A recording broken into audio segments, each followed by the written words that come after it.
જૂનાગઢ નજીક ગિરનાર તળેટીમાં યોજાયેલા મહાશિવરાત્રી મેળાની પૂર્ણાહુતિ બાદ ભક્તિનો પ્રવાહ સુપ્રસિદ્ધ યાત્રાધામ સતાધાર તરફ વળ્યો છે। પરંપરા મુજબ ભવનાથ મહાદેવ મંદિર ક્ષેત્રના 16 અખાડાના સાધુસંતો સતાધાર ધામે પધાર્યા હતા, જેમના આગમનથી સમગ્ર પરિસર ભક્તિમય બની ગયું છે। સતાધાર ધામના મહંત પૂજ્ય વિજયબાપુએ તમામ સંતો માટે રહેવાની ભવ્ય વ્યવસ્થા કરી ઉમળકાભેર સ્વાગત કર્યું હતું।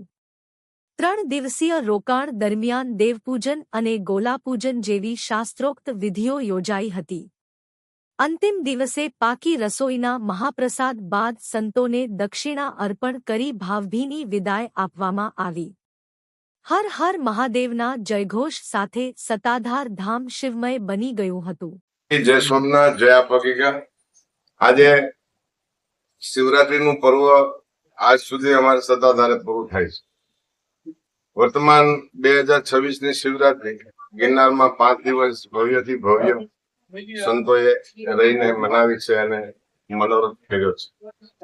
એમાં હાજર અમર આત્માઓ સિદ્ધ 84 હજારોની સંખ્યામાં શાહી સ્નાન કરી અને શિવરાત્રીની પૂર્ણાહુતિ સતાધાર થાય।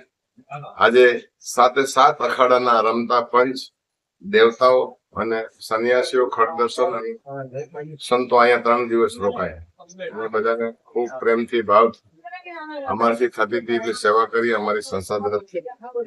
અમારા સેવકો, ભક્તો અને અમારા જે આશ્રિત જે છે એ બધાએ ખૂબ સેવાથી આજે અમારા સંતોની વિદાય થાય છે।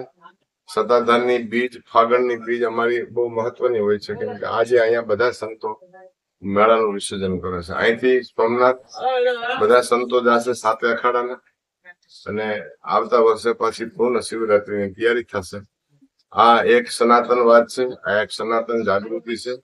આદિ અનાદિથી ભગવાન શિવથી આજ સુધી જ્યાં જ્યાં સંતો વિહાર કરે છે ત્યાં જંગમ તીર્થના દર્શન થાય છે। આજે સતાધારમાં જંગમ તીર્થના 7 અખાડાના દેવતા સાથે પંચછડી સરકાર અને સભાપતિ શ્રીઓ આવી અને અમને આશીર્વાદ આપ્યા છે।